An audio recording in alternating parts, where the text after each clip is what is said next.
The broadcast is now starting. All attendees are in listen-only mode.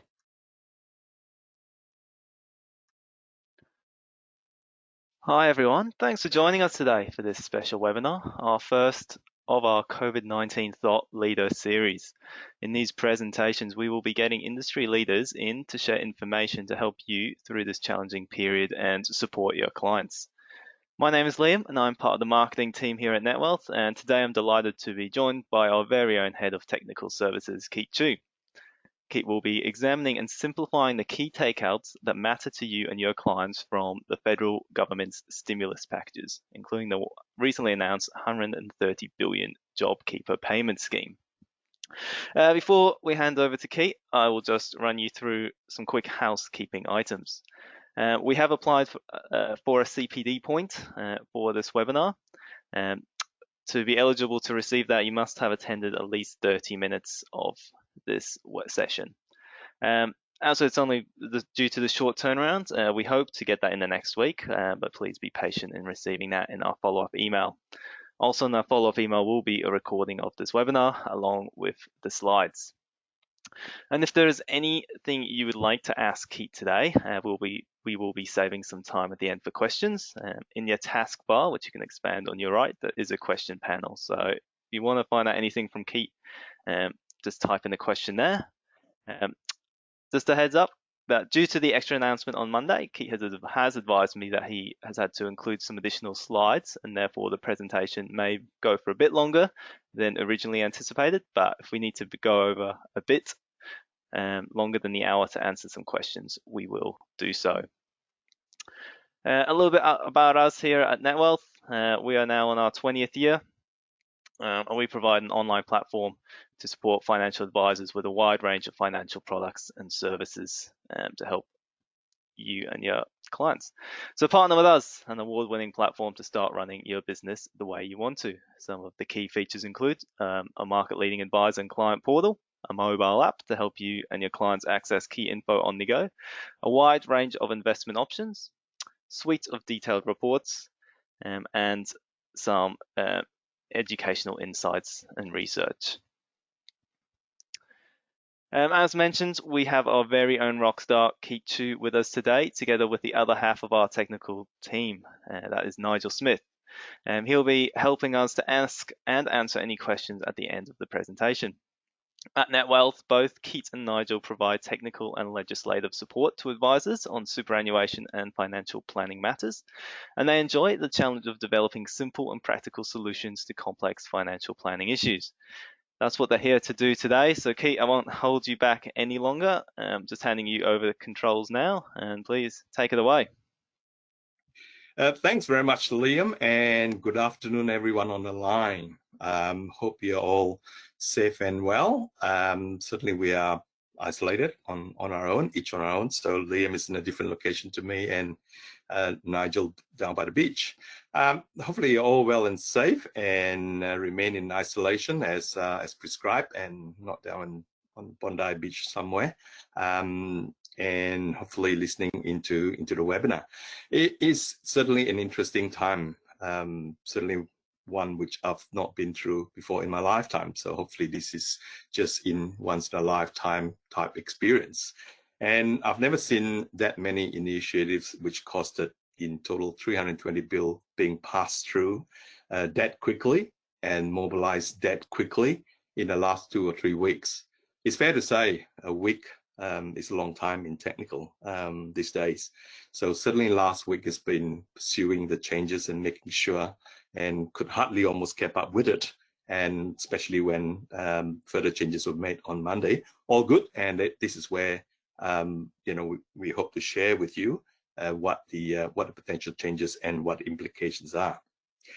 So let me get this slide moving. Okay. Just a session overview. Obviously, this is all brand new prepared. So hopefully we'll take an hour or so. And feel free, as Liam was saying earlier on, to key in the questions, and we'll try to address them. So what I'd like to cover with you today are really key initiatives. As I said, they were provided for in the last must be 3 stimulus packages now, which included the flagship initiative, keeping jobs out of ICU, I would call it. So only that new initiative has not gone through Parliament, and the rest of it in record time, and provisions went through Parliament and all passed. And so 2, 3, 4 are the ones which are all legislated, and 1 is pending more provisions through. And what we've got now is really looking and understanding the framework, which I'll take you through. So a lot of jobs are at the moment, you know, in ICU, and ones that perhaps we need to consider to get them out, and we'll look at a framework of doing so. Supporting individuals and households, so those are the additional payments, the COVID-19 stimulus amount that's being paid, a couple of payments, getting withdrawals from super, and a couple of other initiatives as well, which we'll go through in a while. And the third one is in relation directly to businesses, so it's employers, businesses, keeping them alive. And the initiatives involves there, and a cash boost payment to them. We'll look at what the requirements are and how the payments will be delivered. And last but not least, following on from there, is to allow them a loan credit and the guarantee, the SME guarantee scheme, to follow through with all the other initiatives, hopefully would be sufficient. And obviously time will tell if all these initiatives amounting to 320 billion at this point in time will be sufficient, at least to keep all our businesses alive and build a bridge, so say the PM, to get over to the other side.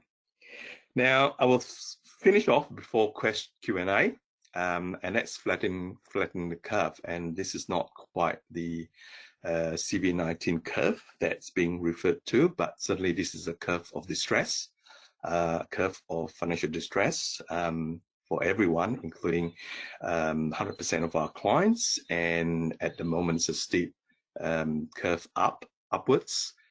People are just stressed about jobs, stressed about being isolated, and that's where the financial planning industry and financial advisors, together with the clients, are going to be an exceptional assistance to them to ensure that we flatten that curve as well.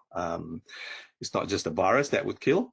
The economy and stress could be even a bigger killer if we're not careful enough. So that's the agenda for the next hour. So let's quickly head off to the ICU as far as jobs are concerned, and that's keeping jobs out of ICU.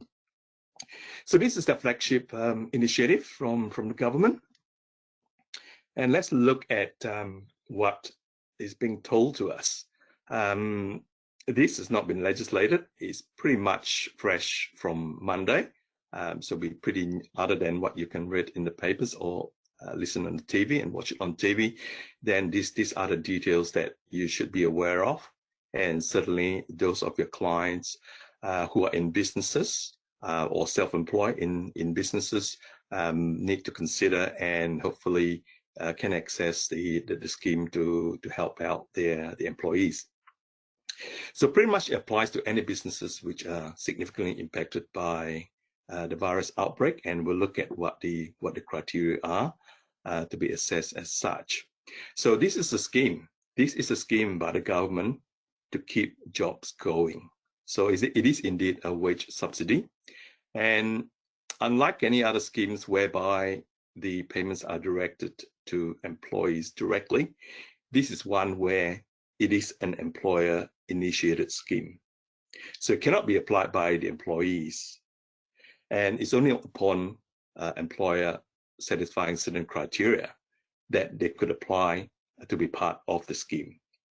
So in getting employers to participate in this scheme, then it's providing them really pretty much a connection with their employees, which otherwise they would have let go or stood down or retrenched. So this is really providing a support for them in retaining their employees, and hopefully at the end of the day, when we get onto the bridge to the other side, that these employees are still available and can be hired back into the office very quickly to restart the operations. That's the sort of thinking behind it, is that the employees are in background being paid, and when the businesses are ready to go, we can recover very quickly, indeed, just because that we've retained them throughout this period of crisis. So this scheme is only a temporary measure, so for a period of 6 months, and starting pretty much from 30th of March, which was when it was announced on Monday. The scheme will pay $1,500 per fortnight, which I'm sure you've heard over on the TV, per employee, and $1,500 per fortnight per employee. And this payment is also available even if you are self-employed without employees. So businesses that are affected, and for primarily the employees attached to those businesses. It also includes non-for-profit employers, but we're not going to consider too much or cover too much of non-for-profit employees, other than you knowing that I guess for some of your clients who may work for non-profitable employers, then they will be able to access those schemes as well too. But in order to participate, then the employers firstly must fit into the criteria on the right-hand side of the slide. So you could see that the coverage is fairly wide-ranging. In fact, it covers all businesses, given that the two main criteria are for businesses with turnover less than $1 billion, which is assuming that most of your clients with small businesses would be under. They need to show turnover drop by more than 30%. Whereas bigger businesses, and I presume it would be someone like Qantas, for example, turnover of $1 billion or more, then they need to show a turnover drop by more than 50%. Now, in terms of showing how the turnover drops by 30 or 50, depending on the turnover, the measurement is pretty much on a comparable period a year ago. So, for example, if you are a monthly lodger of your statement, then you would measure on a monthly, for example, this month, your turnover compared to a month last year, April. And if the turnover has dropped by 30% or more, then you would certainly meet the criteria for that. And of course, look, it will be an estimate for many of your clients, and the ATO will exercise discretion, and obviously be acknowledging the fact that perhaps you could get it somewhat a little bit wrong, and they will be lenient on that basis. But obviously, you do need to show that you have a drop of 30% and substantiate it somewhat. Getting it a little bit wrong might be okay and could apply discretion from ATO's point of view, but obviously as accurate as possible. For self-employed individuals, very similar for the business where turnover is less than $1 billion, simply show a 30% drop in turnover as well too. The only exception to employers of $1 billion or more or less are really those ones subject to the major bank levy. So I'm assuming that those applies to employers or banks who are employers, and obviously employees of those major banks. So that would be the only exception. Otherwise, it covers predominantly all businesses in the country. The requirement there is as well to apply to the ATO, and we'll go through a bit of what the mechanics are, and providing support of details of the downturn. And the first payment is anticipated to be paid to employers in the first week of May. And then from there on, it'll be monthly in arrears, and the payment will be made by the ATO. Now, there are certain obligations, and we're going to cover what employers have to do, what the obligations are. And then on the next slides, we have to also look at what the employees' obligations are, other than, of course, taking the money. So what do employers need to do? Firstly, registered intention to apply on the ATO website. So it's pretty much online. And obviously before doing that, the employer, your clients, who may be self-employed or running a small business, they need to assess if they have or will experience or meet the required decline, 30%, for example. Registration is now open, and I understand on the first day, which was Monday, Tuesday, on the first day, about 300,000 actually made the application. So indeed, we are in difficult times. We are in difficult times with such a big registration to prove the point. So hopefully, this would assist in many of the employees in terms of getting through this phase, and certainly working with employers to achieve the objective. Remember, the objective behind this initiative is really about retaining the employees ready to go, right? Ready to go. And therefore, we don't need to rehire and re-establish the whole business. After all, a lot of businesses are really, the employees are their business, and we need them to be ready, and therefore, these schemes provide a support for that. So upon registration, the employer will need to provide details of eligible employees. So we're going to look at who the eligible employees are. Pretty much, to start off with, eligible employees engaged as at 1 March and currently employed. So one of the main criteria is that the employee on this list, eligible employees, to start off with, must be employed by the employer for this scheme or payment under this scheme to the employers. So must be engaged as at 1 March 20th and must be currently employed. And that could include, therefore, those employees who have been stood down, so obviously still on books but not paid, or have been retrenched in the last 2 or 3 weeks since 1st of March, but now could be rehired for this purpose. So that would work as well too, yeah? So once we've done that, then it's a matter of getting the payment, ensuring then each employee receives at least $1,500 per fortnight before tax. We need the employers to also to notify all the employees, eligible ones, that they're receiving the Jobkeeper payment. So in making the payment, they need to inform the eligible employees that they are receiving this payment as part of their payroll. And on an ongoing basis, the employer will need to provide the information of the eligible employees employed.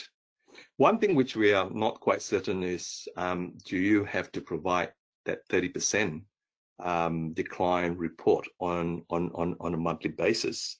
There wasn't enough information on the information provided, but hopefully once we get the legislation, we should be able to confirm if that decline, which I would expect the case, like if it's in a crisis period, I would expect that certain business would just have zero income, and hence that could be for a number of months anyway, and that would satisfy the 30% in any case.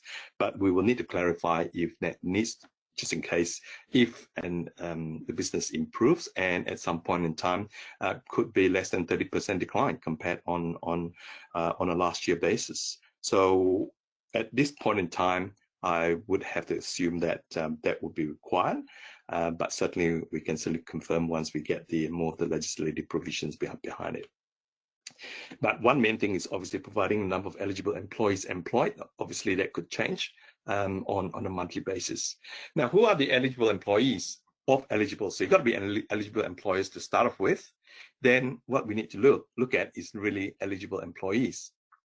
And those are currently employed, as I said before, and include those stood down or rehired at this point in time. And they must be employed by the employer as at 1st of March, as I said earlier on. They will include any full-time staff, part-time, or long-time casuals. And when we look at long-term casuals or casuals, they must have been employed on a regular basis for more than 12 months as at 1 March earlier on, right? So at 1st of March, if you have a casual employee, that casual employee must have been employed on a regular basis for the previous 12 months. And the employee must be at least 16 years old and must be Australian citizens holding a PR or a specific visa. So there are quite a few visas there. So if you need to, check out the list of visas that qualify for this arrangement.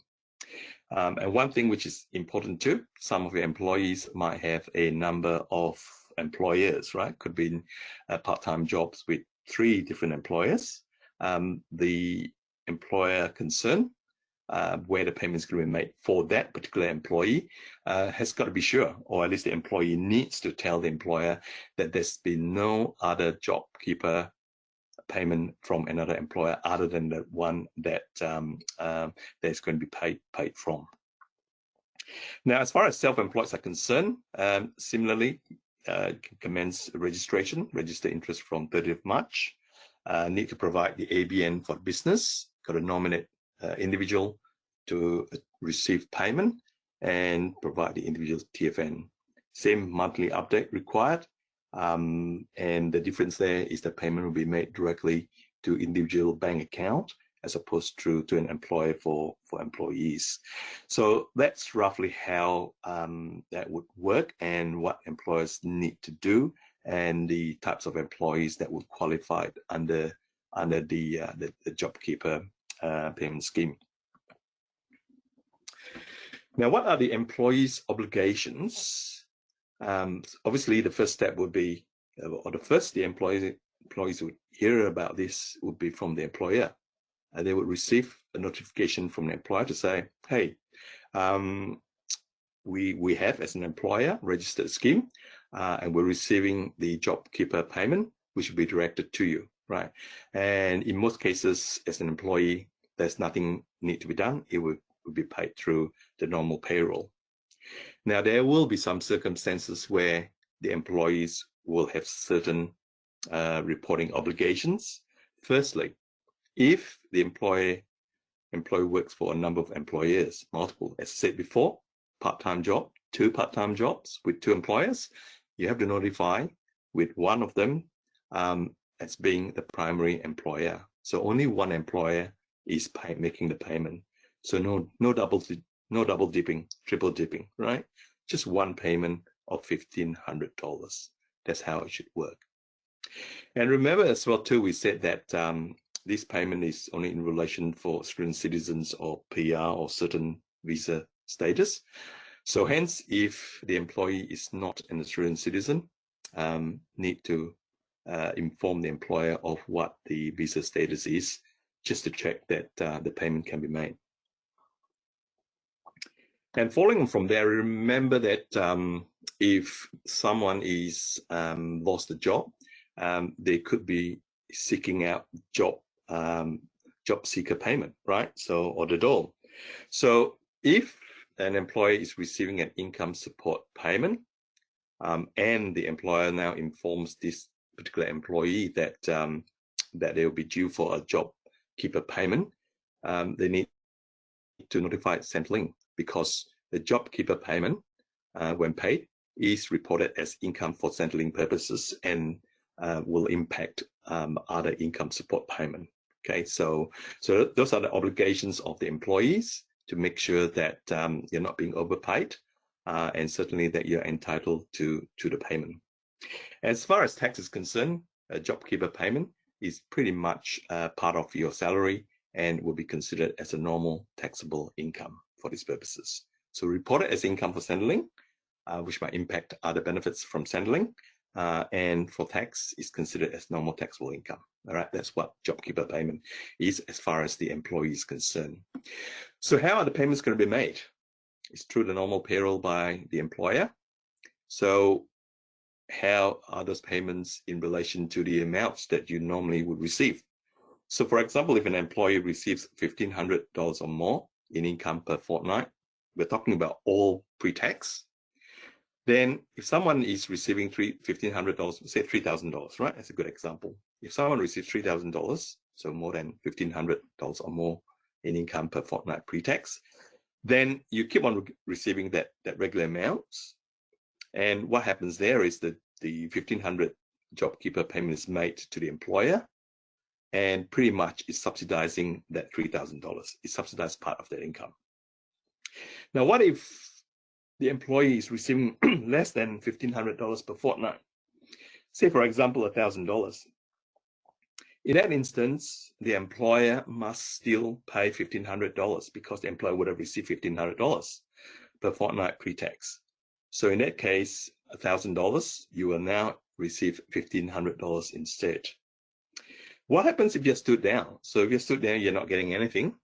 So the employer again must pay $1,500 received from the ATO to the employee.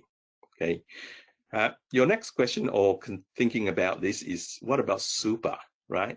So what is being told to us is employer, if they want to pay super on any additional amount paid because of the Jobkeeper payment, they can do. So I'll give you an example, for example. So 3,000, so let's start with the first example we have. If someone is being paid $3,000 and the 1,500, so 3,000 is the normal income and you kept that person on $3,000. And the 1,500 is given to you as an employer to subsidize it, super needs to be paid on the full $3,000.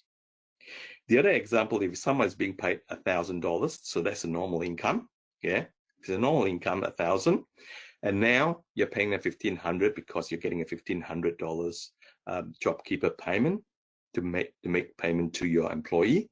So normal payment is 1,000, super needs to be paid on 1,000, but not on that extra $500. So that's a different scenario to the one before. If you stood down an employee, so they're getting nothing at the moment, and the whole $1,500 is now being paid, and that's a result of the Jobkeeper payment, super doesn't need to be paid on that. Well, you can if you want to on the employer, but that's just the option. Yeah. So if nothing is paid at the moment, and 1,500 comes directly from Jobkeeper payment, no super needs to be paid. All right, in that instance. So if you get confused about that, feel free to give us a call, and we can just go through it in your particular instances for your clients. So that's what employees need to do, and this is how much they would receive, depending on whether they receive more or less than the 1,500 in various different circumstances.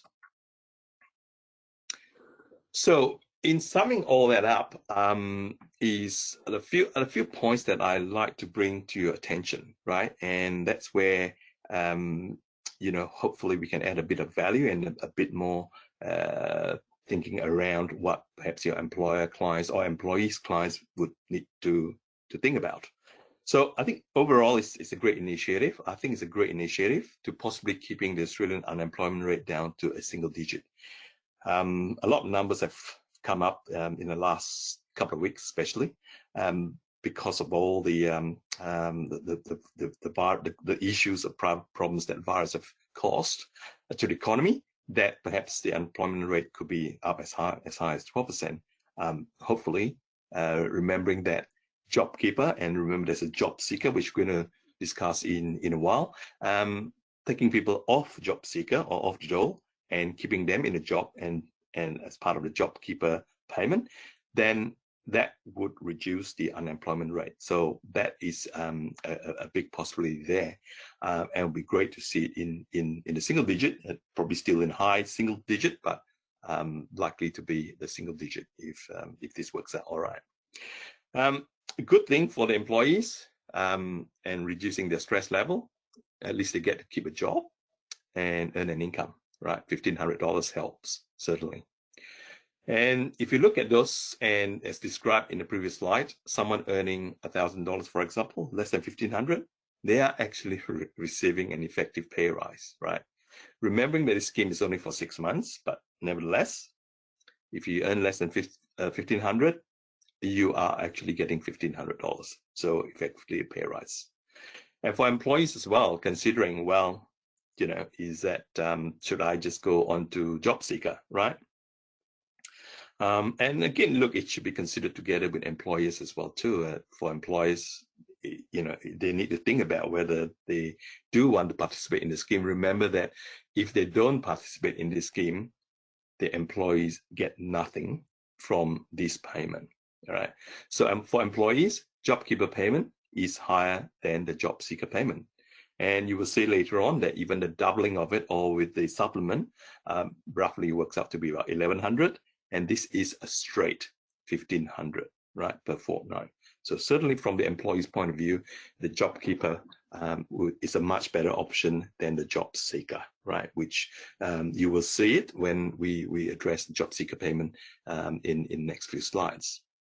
So as far as employers are concerned, I think these are pretty good initiatives for incentives for employers to keep employees on the payroll, because they are just a ready force. Just to re-employ and to find employees again when the crisis is over could take time and certainly a lot more resource. Well, if you have a workforce really behind the line, ready to go, it'll be much quicker to recover. So a ready workforce for the employer when this crisis is over is a good incentive for them to participate in this scheme. And in the meantime too, if you have employees who are still with you, they could always assist on any other channels of income that the owner, the self-employed, the business could be considering, right? So, for example, a cafe business, no one sort of walks in to have a meal now, right? They might come in for the odd takeaway coffee, which is still allowed. Perhaps you could think of I don't know, coffee on wheels, and deliver it. And these employees who before the scheme you might have let go, you could employ them or re-employ them to run around and deliver the coffee, perhaps, or I don't know, you could be reinventing your business. It could be coffee on a sushi train, for example. So I don't know. Look, so it's a difficult time where businesses need to rethink and reinvent. This is buying them time. This is buying them resource. This is buying them employees who could then assist with the new ideas or trial ideas which they could consider to put in place, right? So look, these employees could put into good use, and it's good for them as well too, right? Mentally. So I'll leave you to think about that one. The next point too, which we'll cover later on in this presentation, is the cash boost for employers, which is really calculated, as you will see later, on the PAYG, right? So it's withholding tax on your employee's salary. So in doing so, if you have Jobkeeper payments, you will have to obviously withhold PAYG as needed, and therefore the payment is based on that. So if you didn't have any employees, you didn't have any PAYG, then that would significantly reduce the amount that you could get as a benefit from the government as well. So think about that, employers, in terms of wanting to participate or otherwise. This would help boost the payment as well, which you will see later on. So a number of important consideration, I think, for employers. I know it's hard for them at this point in time, but look, this would help, partly the way for them to perhaps retain the employees and boosting their cash flow as well too. So unfortunately, there'll be some employers who would say, look, regardless of what help I can get now, that it's just not going to happen, right? So inevitably there will be some employers in that position, and they would just simply decide not to apply at all, which means their employees would lose out on the payment, because, as I mentioned earlier, employees cannot access this payment directly. It needs to be through the eligible employers. If that was the case, then for these employees, a savior could be if they have more than one employer, then hopefully the other employer would participate, and therefore the payment could be accessed through the other employer instead. Now, for employers who are wanting to do this, and that's good on them if they do, and obviously the numbers suggesting that many of them do, then there's a cash flow consideration, right? Because remember, you are still making the payment in April, but the first payment is not until May. So bear that in mind in terms of the cash flow requirement to pay your employee. It may only be 1,500, but certainly the payment will not come through till May, and you might need to obviously let your employees know if you're going to pay them a bit later. So that's a good sort of summary, I think, of the scheme, and certainly some of the considerations that you should be thinking about with your clients if they're in business. Okay, let's move on from the Jobkeeper. Remember, they are going to be legislated in the next week or two, so we'll look at more details, and hopefully it sort of runs along what we've described earlier. But let's move on to initiatives that support individuals directly and households. So the first one I like to take you through, and that's one which has been you publicize a lot, and that is the COVID-19 supplement, right? So that's pretty much doubling the payment. So it applies to some of the main payment categories are on the slides, as you can see. Job seeker payment. So that's replacing pretty much the New Start allowance back in March, I think. So a lot of changes, even the name change as well too.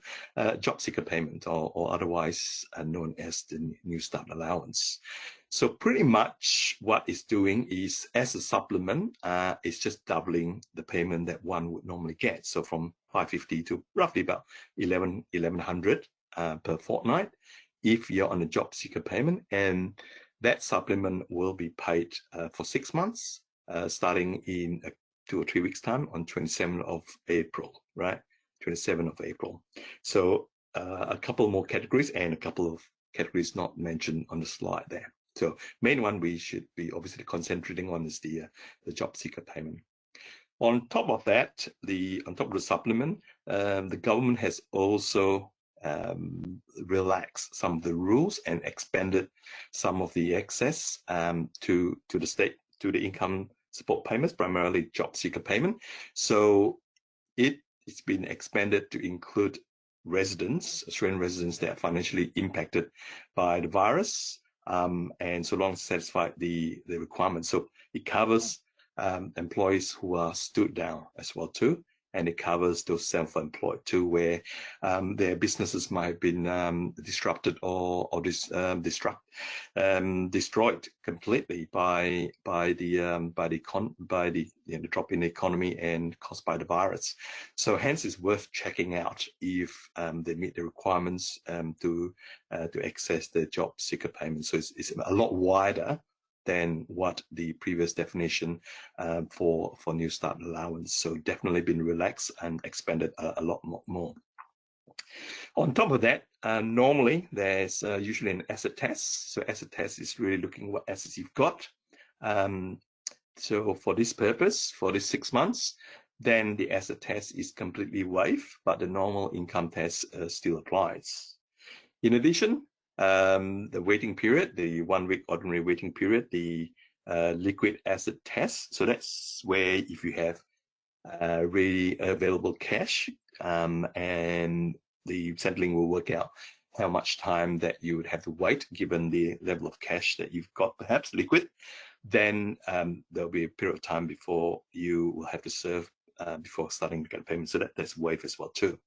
We're helping our newly arrived residents as well. The waiting period, normally they would have to serve, be waived for this period, but upon the completion of this 6 months, then they would have to reinstate and consider their normal waiting period as well for the other benefits.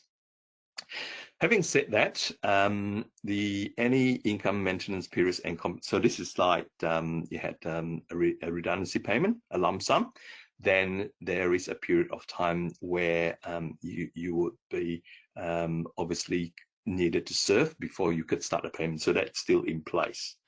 One important change, which again just came in over the last few days with the Jobkeeper payment announcement, and upon obviously the issue of where in the situation of a couple, where someone obviously been stood down or lost a job trying to access job seeker payment, but was not able to because it's based on a test of the partner's income too, right? So the partner's income, and before this income threshold increase was something in the range of 49,000, which meant that for a couple, if one of them lost a job and the other one had say $50,000 of income, that would not then allow the person to access the job seeker payment. This income has now been raised to $79,762, or equivalent about $3,000 per fortnight. So in a couple situation, if one person lost a job and the other had income amounting to $3,000 per fortnight, then this test would not stop that person from accessing the job seeker payment. Okay, so that's good news on that front. So in addition to obviously relaxing it and allowing the additional supplement, which sort of doubles the payment pretty much, the faster claim process is in place here. You know, from what perhaps you could see in the first week, you might not thought the case on TV that people are queuing up at Centrelink. But in effect, in the background, they have sort of accelerated claim process, and there's no need to queue out Centrelink. They would now be allowed to obviously register online, register the interest, and they're allowed to call to verify the identity. All right, so there's no real need to queue out there. It could be done online, and obviously get the customer reference number, and then to verify the identity could be done on the phone as well too.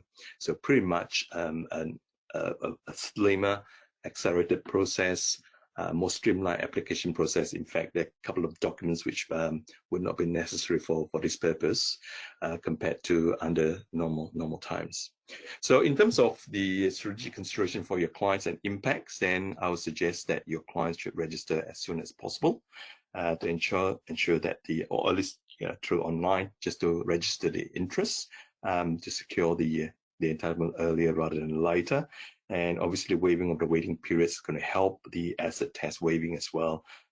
Is going to widen the net for many more people to claim the job seeker payment. All right, so I'll leave you with that one and apply it to your appropriate clients. Now, on top of the supplement and the expanded job seeker payments, there are a couple of separate payments, lump sums to be paid to sort of Centrelink, Social Security, and a number of income support recipients and certain eligible card holders. The first payment to persons who are eligible to receive the payment, so long as they're eligible recipient or card holders at any time in that period of time from 12th of March, which is the last couple of weeks ago, to the next couple of weeks, which is 13 April. So falling within that month, if you're an eligible income support recipient or card holder, then you're eligible to the first payment. The second payment is the second test as at 10th of July. So the first test is in that month. The second test is for the second payment is for as at 10th of July 20th, right? So pretty much the same list of people, other than those people who would be receiving the supplement.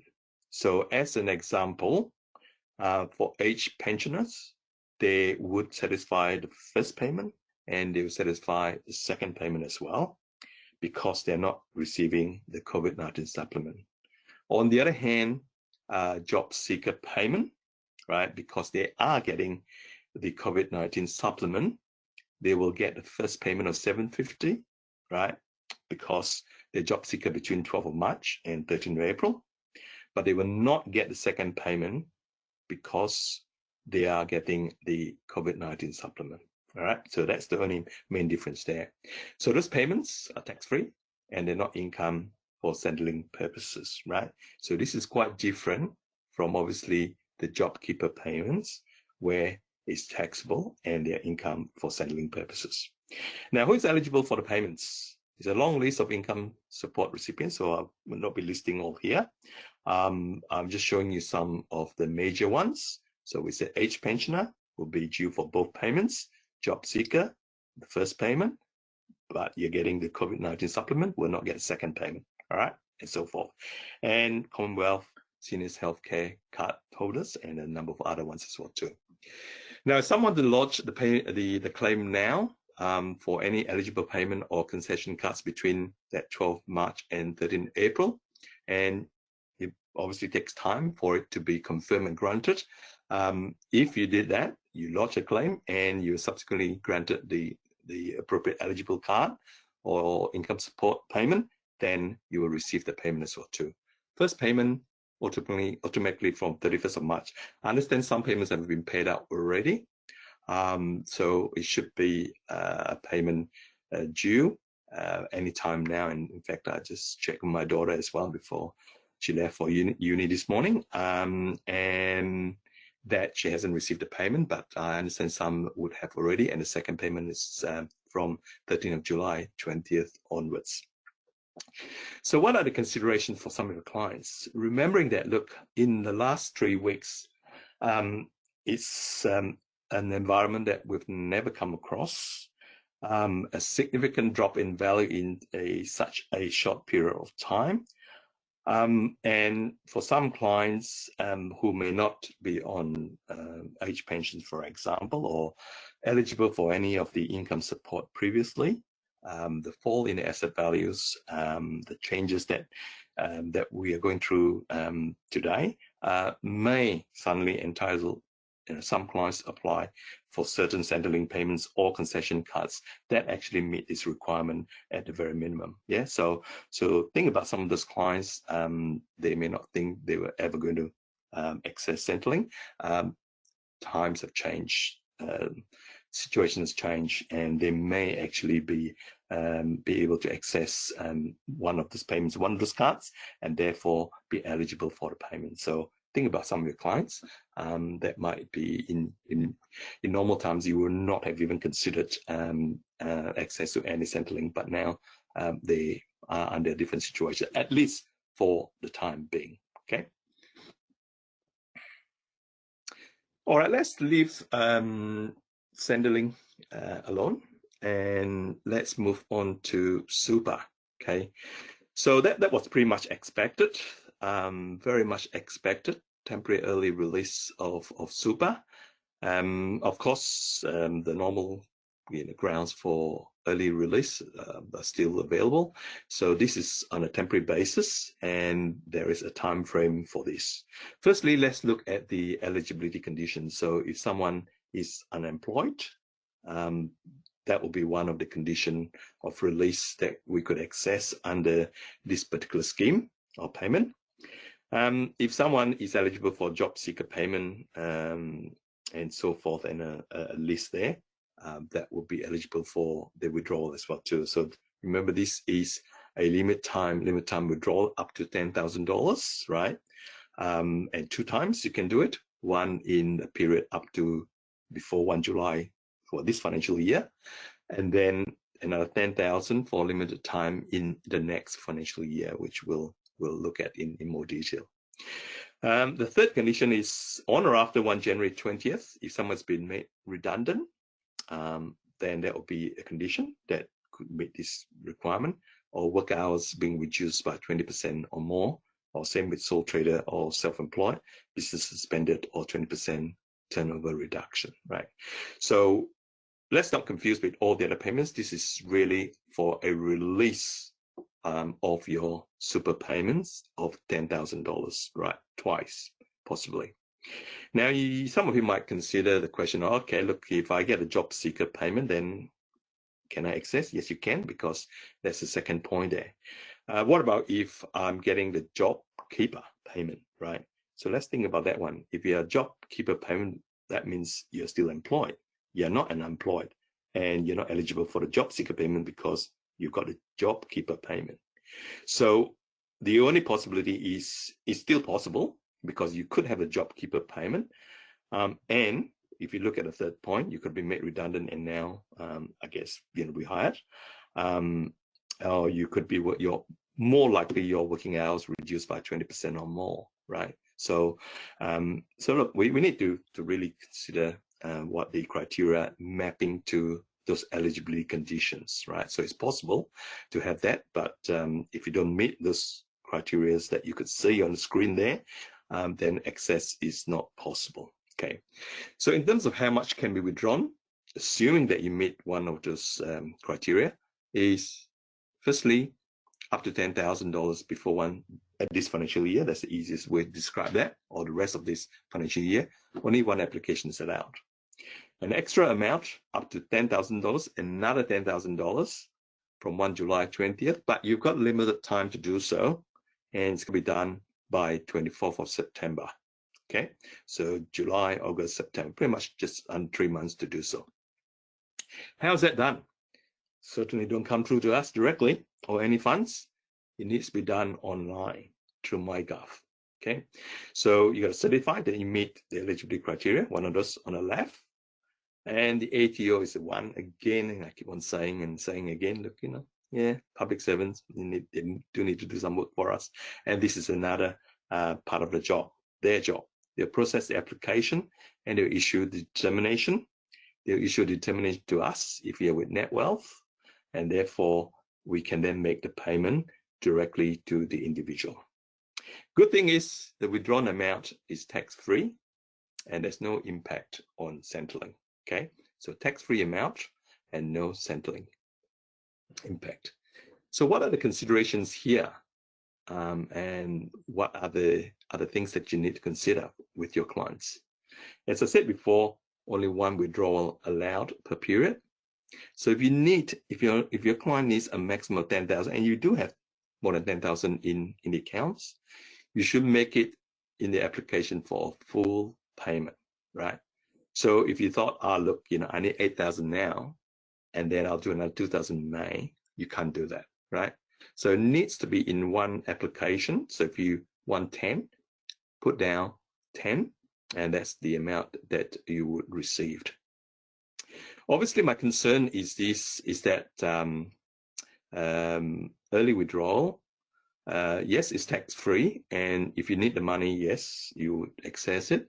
But as financial planners, I guess we really need to work out with the clients and consider the long-term impact of withdrawing this 10 or maybe 20,000 on future retirement benefits. Perhaps you could work out with the clients and say, look, we draw it on the basis of 10 or 20, but when times get better, we will increase the contributions from the normal 9-10% SG plus whatever normally we would put in, and we'll bump up contributions to 15 or 20% as a catch-up exercise. So hence we would reduce the long-term impact of this $10,000-$20,000 withdrawal. Yeah, so think about that.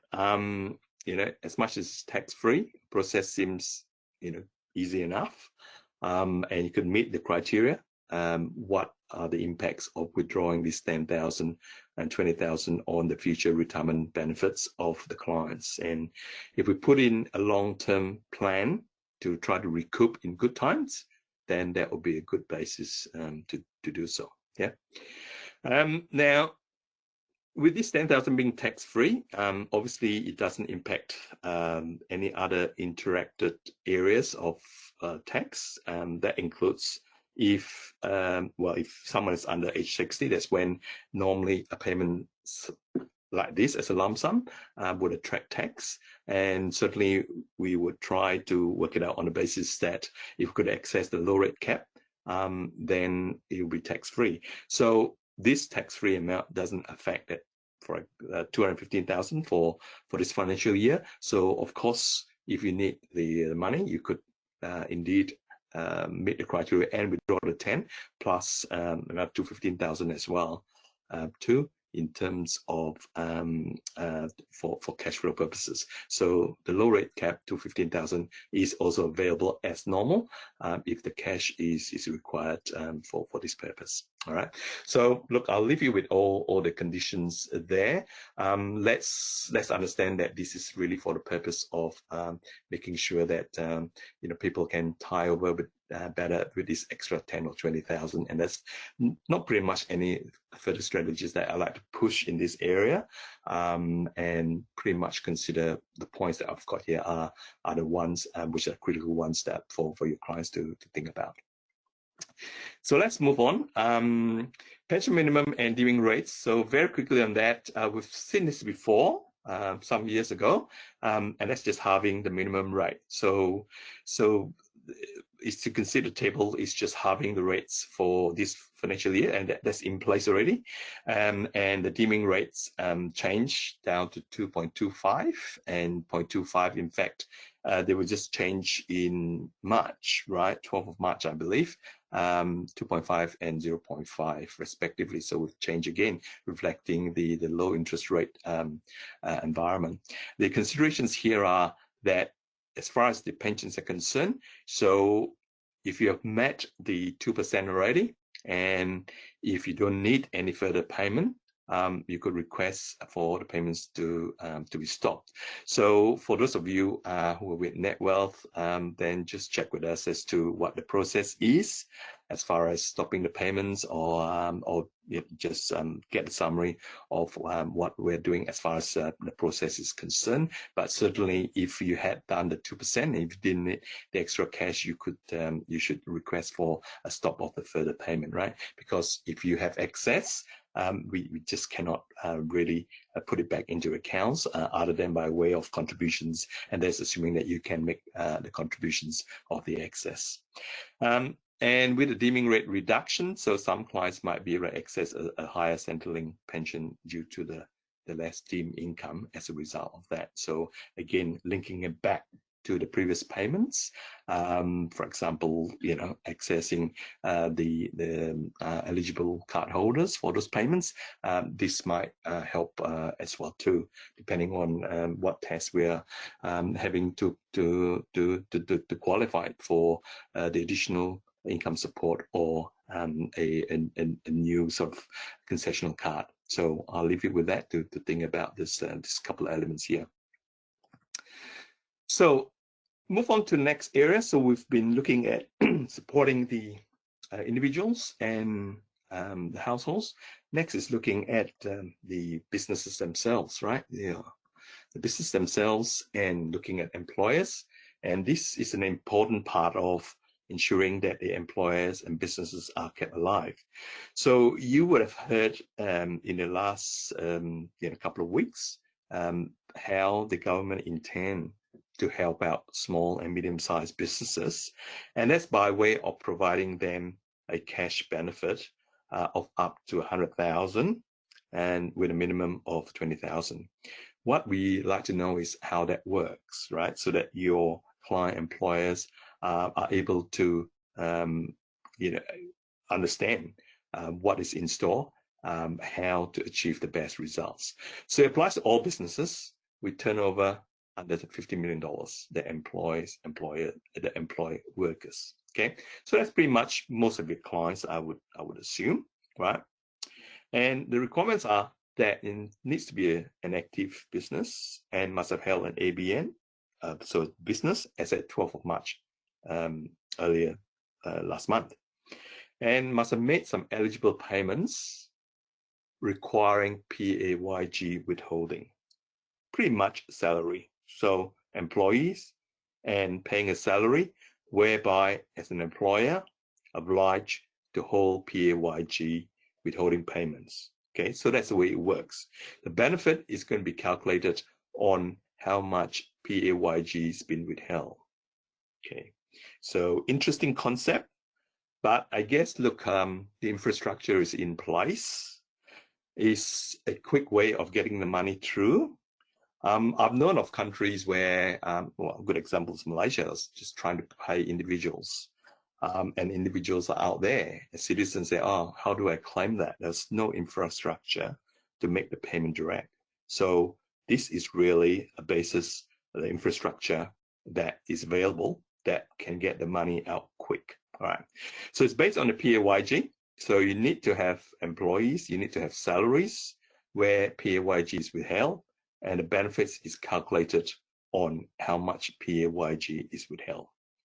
So what are the payments which are subject to PAYG? So salary and wages, directors' fees, termination payments, and a few others as well too. Yeah, so that's what we should be looking out for.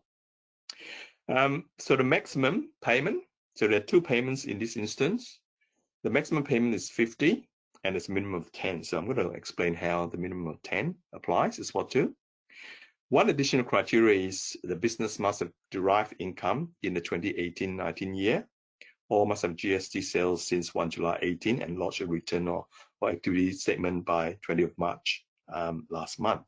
Okay, the one reason why this is a requirement is that the ATO will then assess if it fits the criteria of small or medium-sized businesses. But I understand the ATO is also applying discretion and will be lenient in if you're not able to provide that information. Somewhat, they will assist with ensuring or at least looking at the circumstances to try to map if the eligibility criteria is being met. So they are pretty nice, or hopefully they'll be nice in this period of time and a bit more friendly with the helping out the to get this scheme work going. So as I said, 2 payments will be received, but the beauty of this is the payments received will be tax-free to the employers. So this is a payment direct to employers, right? So employer keeps this payment as opposed to the Jobkeeper payment where employers receives it and pays on to employees. So how does this work? This will be through the activity statement system. It will be automatically calculated by the ATO and will be paid from 28th of April. The first payment will be really looking at the PAYG withheld and be paying 100% of the PAYG withheld. So if for that period of time, the PAYG is 30,000, then the employer will get a 30,000 as a first payment, right? Up to a maximum of 50. And for an employer that don't have withholding tax, and that's possible because you could be employing half a dozen casuals and they're all below the tax-free threshold, even though you are subject to the obligation of PAYG, there's nothing to be withheld. In that instance, you can be paid $10,000, right? This will be looked at as far as the PAYG withholding is concerned, based on 2 quarters. The March quarter, so Jan to March, and the April to June quarter. So in total, if you have 50,000 PAYG, you will get a first payment of 50,000, right? So if you're quarterly lodgers, based on those 2 quarter payments, but if you're monthly lodgers, what the ATO will do is to look at March monthly, just multiply by 3, yeah? So that aligns with the quarterly ones, and then from there on, each month, April, May, and June. So what we're trying to achieve is a maximum of 50 for those 2 quarters, and you get the maximum payout of 50. But if you got 0, because you're no withholding tax at all, you still get a max $10,000. So that's for the first payment.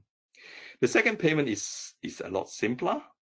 It really is just based on what you got from those 2 payments. So if you had a maximum of 50, then you just get another 50 between July to October. Yeah. So, and if it's 10, then it's 10. Hence, the total of 20 being 10 times 2 payments. And if it's 50 times 2, 100. So I think this is a good incentive. This is a good initiative that can flow through the employers, and therefore is additional cash flows to keep them going. It is tax-free, right? Now, a few considerations here. So I did mention that it's salaries and wages primarily. You're going to have some clients whereby they might employ independent contractors, right? So normally, independent contractors, there's no PAYG obligation. There is what we call a voluntary agreement. So if the contractor agrees with you as an employer to say, look, we will withhold PAYG, and some of them do that, just simply because they just didn't want that surprise or shock at the end of the year to not kept some tax away to pay the bill. So some independent contractors do that. So it's what we call a voluntary agreement to withhold PAYG. That will also count as well too, right? What about individual owner employed by the company? Yeah, well, the company's employer. If you are the employee, despite the fact that you own the company, then there's still an employer-employee relationship, right? So the company as employer pays you a salary and you're still subject to PAYG. So that would count as well too, yeah? Having said all that, it was in that in the fact sheet that the ATO will be watching out for schemes where there are dollars, there are scams, right? So as we know, and therefore just be aware, the ATO obviously have all the information. It's going through the PAYG system, and if there's a significant increase of the PAYG, they will look into it a bit more deeper, right? So, but otherwise, those elements that I've described, they do contribute to an increase in the PAYG, and hence increase into towards that $50,000 and the $100,000 as the maximum payment. Okay, so let's leave that one and looking at support for apprentices and trainees. There's a wage subsidy of 50%, so this will not apply to all employers, but certainly those who employed apprentices and trainees apply for 9 months from March to 30th September. Again, the incentive here is really to ensure that they can remain in the job and certainly keep on being trained during this difficult period. So applies to small business fewer than 20 full-time workers who retain a trainee. The trainee must be employed as at 1st of March 20, and it can be reimbursed up to a maximum of 21,000 or 7,000 per quarter. Yeah, where a business is not able to retain the trainee, then could be moved on to a new employer, and the new employer would receive the subsidy instead. When that happens, it could be employer of any size. But remember, the first instance is employer with 20 full-time workers. But if subsequently, if that training moves on, then the employer of any size could actually eligible for the subsidy. So this is just to ensure that the continuity of employment for the trainees, right? Just an additional incentive there to keep them employed for the 9 months. Now, employers can register for subsidy from early April onwards. Final claims must be lodged by the end of the year. So what are the considerations and impacts? Well, definitely cash flows again for small business employers if they have trainees, and help them to keep them in job. And potentially coming back to the cash boost to the employer, which we described the last couple of slides. Potentially, if you have trainees whom you kept on and being subsidized by this 7,000 per quarter, you're adding on to the PAYG withholding as well too. Yeah, so that will be an incentive for the employer if they keep the trainees in for this purpose.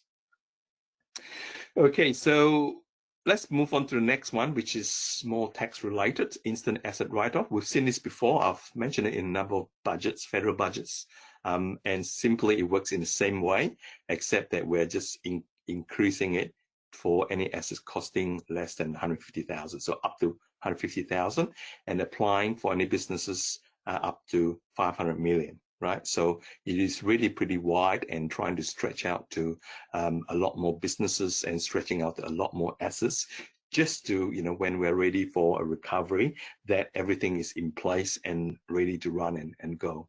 So any assets acquired new or second-hand from announcement date to end of the financial year will be available for that.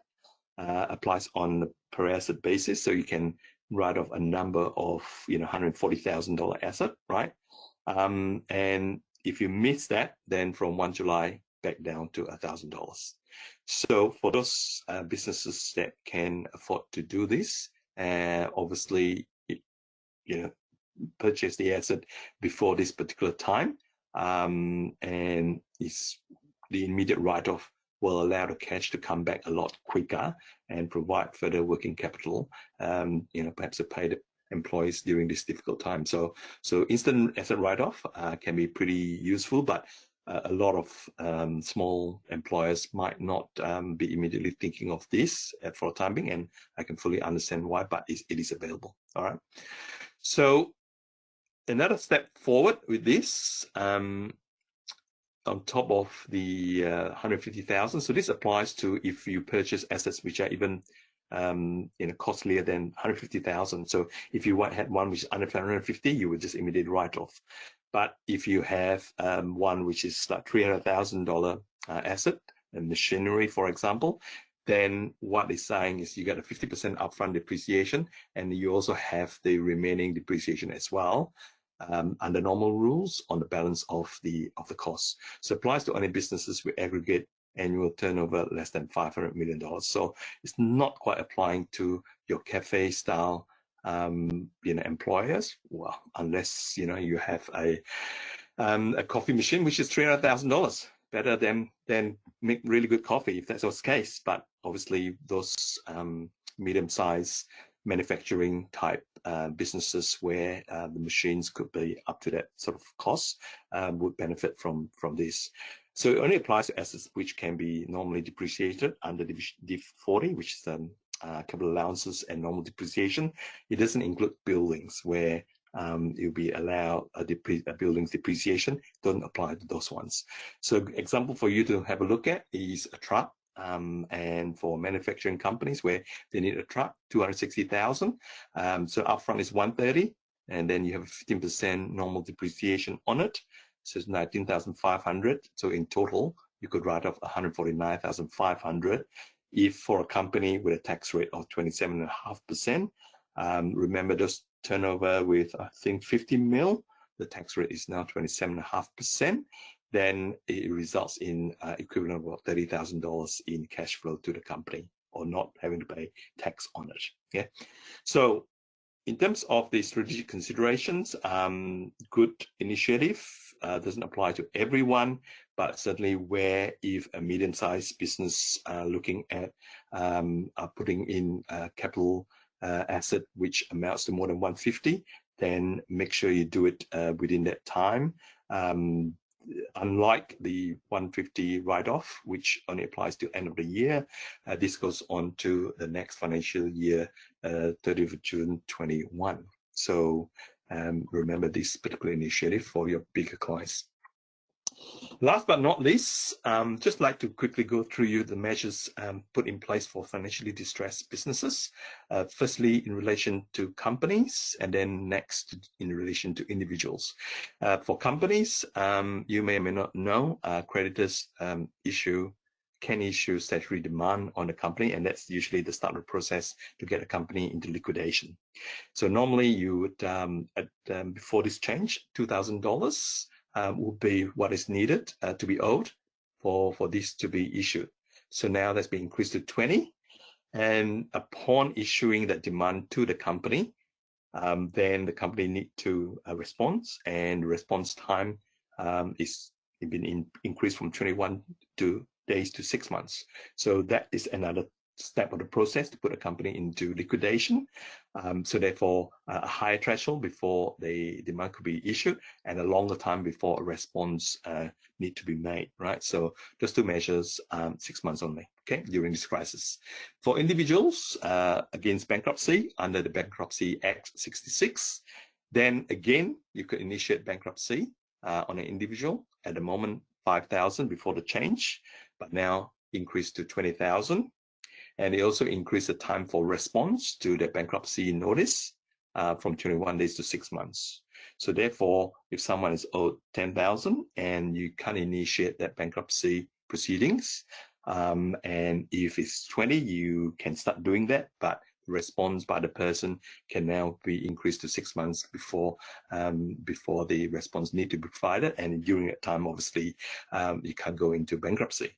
And in terms of when a debtor, so you're owing the money and you met this couple of criteria above, then there's a period of protection before where the creditors cannot take any action to recover or take any other action to do anything else. The period has been now extended to 6 months. This is really to allow the debtors enough time, not being pushed into a corner, to consider the best option. So again, all these measures to apply for 6 months only, right? So a company and a personal individual situation under bankruptcy. Another one that you may be aware of, companies or directors are not allowed to trade when they are in an insolvent position, right?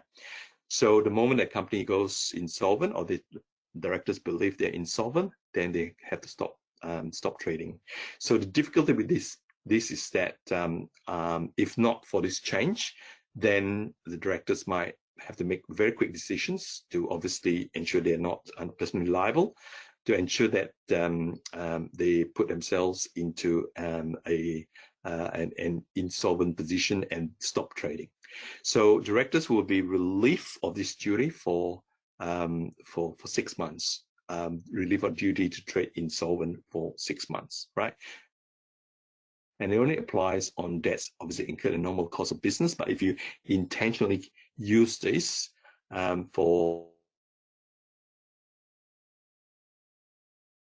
then you're still subject to the normal criminal penalties. Yeah. Now the next couple of points is in relation to additional powers to the Treasurer under the Corps Act to make some amendments.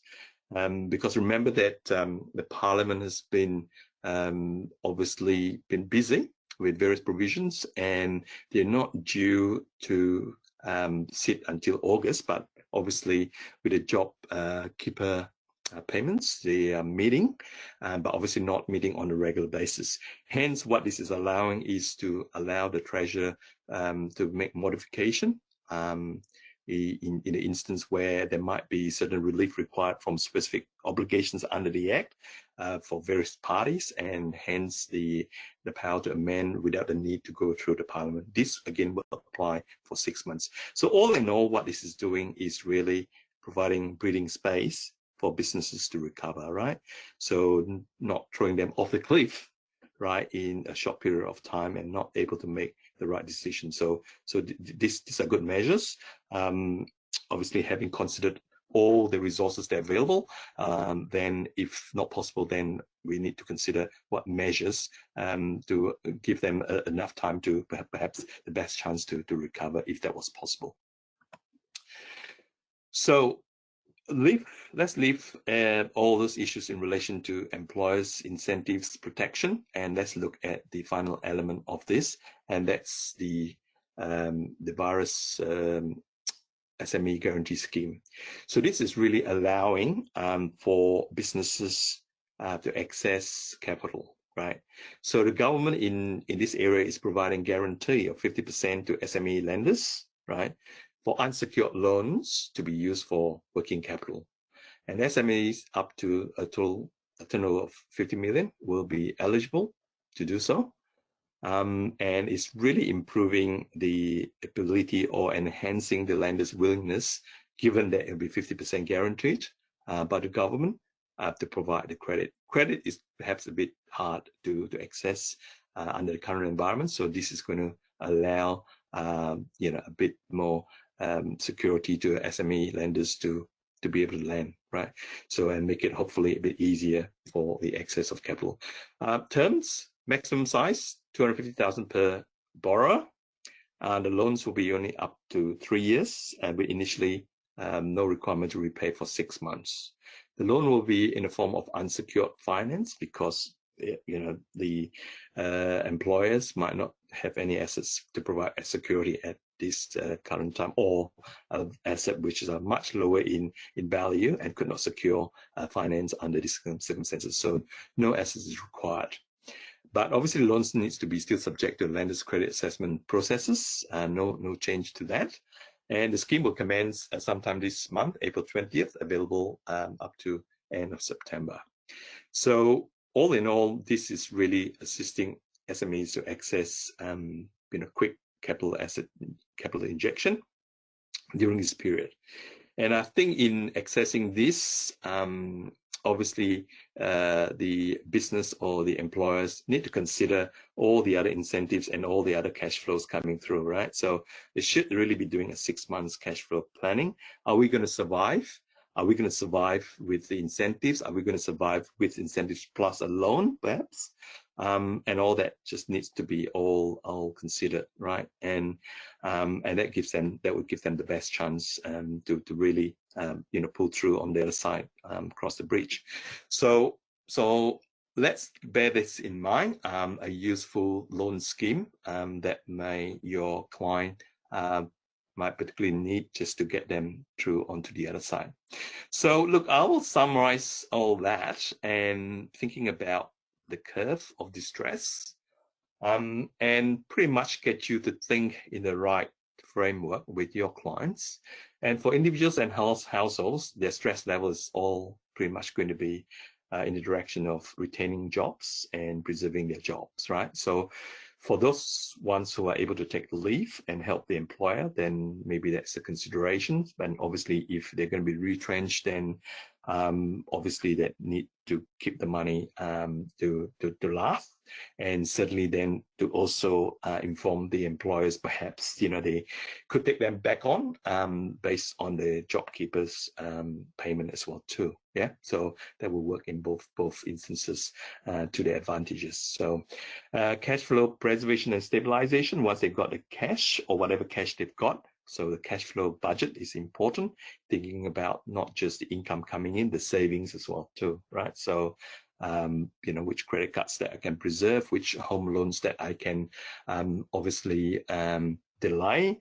And most of the banks now would allow a 6-month repayment holiday, but let's not forget the interests are being obviously still accrued, right? So I think someone was also asking that the interest should be just no interest as well. But hey, look, banks need to survive as well too, isn't it? Yeah. So cash flow will be critical. Same thing as well. I didn't cover any of the rent, and further stimulus might come through on rent assistance. But for the time being, I think the only thing that we know is the obviously those renters eviction. There'll be a 6 months hold on the eviction as well notice. But a further sort of financial incentives as to rent payment and assistance that might still come through in the next package, hopefully. Find other financial entitlements. Obviously, the job seekers and all the other entitlements needs to be considered, right? So, so those two are in relation to cash and job, which are primarily the stress related, and it will cause the stress curve to be straight up and really steep. But let's not forget too, mental health. And look, I 3 weeks working on my own here. It's just something you need to get used to. Certainly, it's an area which we all have to get used to, and to ensure that we can get this through, through some interaction and making sure that the other stress issues are not causing the mental issue to be any worse than it should be. So those are individuals and households. As far as small businesses are concerned, preserving the business and stabilizing it. Again, there are a number of incentives, cash flow, 6 months. Do I need a loan? Can I have a loan holiday? Repayments, keeping the employees, what are the advantages, cash boost from doing so. So all those issues, right, should be mapped out, right? Should be mapped out, and consider if survival is possible. If not, then the last point, we've been through all the framework for all the financially distressed businesses. Buying us a bit more time. So if we are close to that, then obviously we need to understand what the legal standing is as an employer, as a debtor, and when they can or can't knock on the door as well too. So with that, that's sort of summing up all what my thoughts are as the survival framework, given the various things that we've been through earlier on. So at this point in time, perhaps Liam, you can unmute Nigel, and if there are questions, or if we have time for any questions, then happy to take a couple more if there are people still on the line after I've gone past time. Yeah, hey guys, really good comprehensive summary there, Keat. Thank you for that. Obviously, went a bit over our estimations for time, listeners, so apologies for that, but we do appreciate those that have stayed on the line, and we hope you found all the information presented today really valuable to help you and your business. We'll wrap this up by 1:30. So what I'll do is I'll get Nigel on the line, and Nigel, maybe there's a few common questions that people are asking, and we'll get through 1 or 2 questions on the line here, and the rest we can answer offline. Okay, thanks for that, Liam. I don't think I've ever seen so many questions come in on any other webinar. So there's a whole stack of them there. So I think the best thing we can say about that is, and also many of them were very, very individual. sort of what if circumstances that obviously you guys and gals are trying to deal with. So I think the best way to deal with that is to try and deal with them on an individual basis rather than generally in this particular format.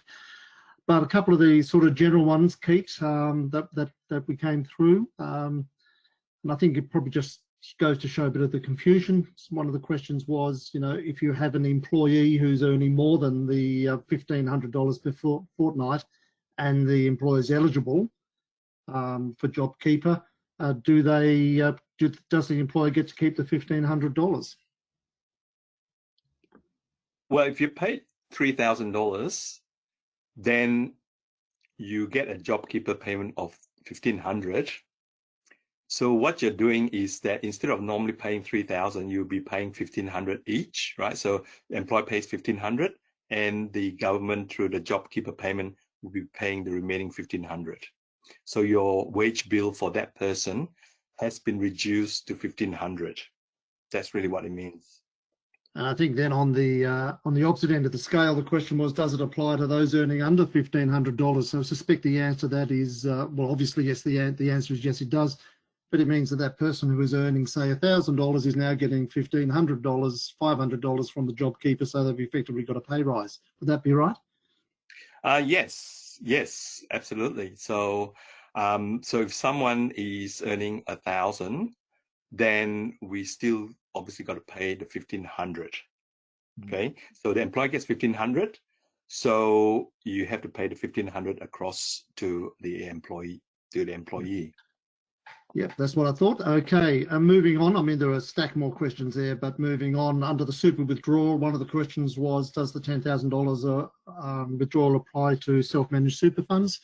I think the answer there is yes, it applies to all regulated super funds. So yes, SMSFs are in there.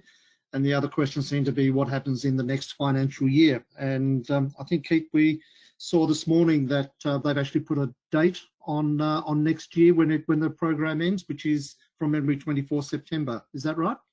That's right. So initially, when we were given the information, they couldn't give us a date, just because it's a function of the legislation when it comes in. And pretty much remember that this virus period is all the benefits are in relation for 6 months period. So the 24th September is the latest that you could have in the next financial year. So pretty much you got 1st of July up to 24th of September when you could request for that $10,000 withdrawal to be made. Okay, and here's one which is I'm going to throw to you anyway. The question was, are trusts, I think we're talking here in regard to the boosting cash payment, are trusts eligible for the same boosting cash payment as companies using the same PAYG methodology? I'm not sure whether we can answer that one straight away, but I thought I'd throw to you just in case you happen to know that one. That's fine. Nigel, you can throw anything at me. Yeah, look, a trust can be employer. So for those of you who have dealt with trusts, you always have a trustee as well too. And certainly the trustee for the trust is an employer, and they can register for an ABN and they run a business through that. Then the trust or the trustee is the employer. So I can't see why it will be any different. It's pretty much really a business, and a trust can run a business under a trust structure. So I would expect that similar rules would apply to a company or individual.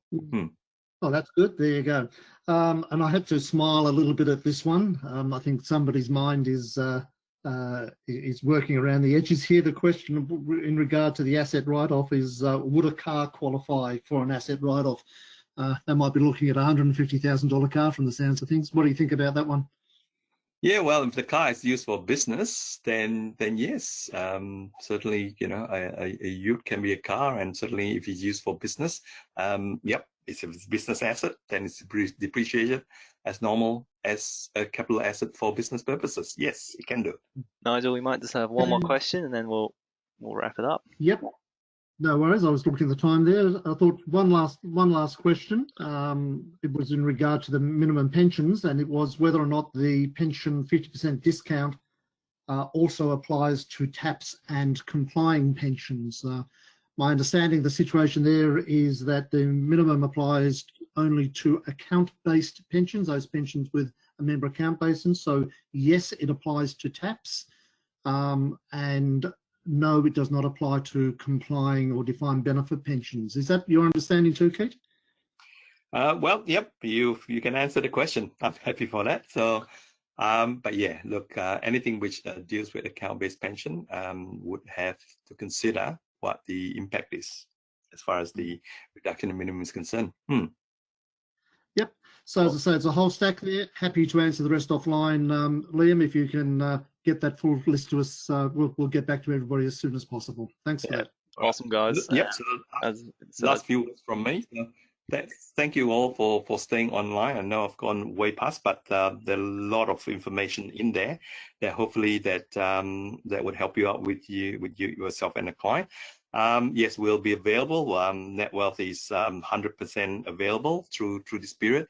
We've been working remotely for the last 3 weeks, and we're probably at 90-odd percent, 95% actually working from home, which is good.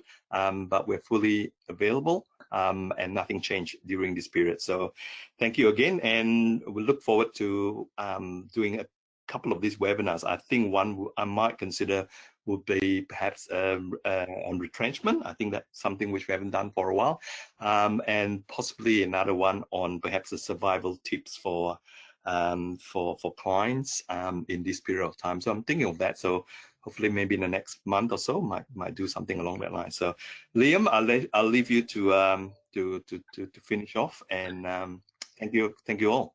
No worries. Well, thank you, Keat. Thank you, Nigel, for preparing all this and presenting today. Listeners, I hope you found it valuable, and we really do appreciate you spending the time with us to go through it. Just to wrap up, just a couple of things. We have applied for a CPD point, and you will be receiving that. Please have patience with that. It's with the FPA, so we just have to hear back from them, but hopefully we can send that to you within next week, along with the recording and the slides today. Also, you may be interested in next week. We have a webinar with Andrew Inwood from Core Data, and he'll be sharing some of the impacts this coronavirus has had on the wealth industry as a whole, and some client sentiment, including recent research, literally weeks old research, of what these clients want from their advisors during this period. And we also have another webinar the week after with Michael Ellsworth from Lonsec, as he shares his latest research on retirement income strategies during these volatile and uncertain markets. And if you're looking for some fascinating listening while stuck at home on quarantine or self-isolating, check out our Between Meetings podcast series. Our joint managing director, Matt Heiner, speaks to industry professionals to uncover opportunities and challenges for financial advisors. He has some really interesting names there, and I think you'll enjoy it. Thank you once again. We hope you remain safe and enjoy the rest of your day. Thank you.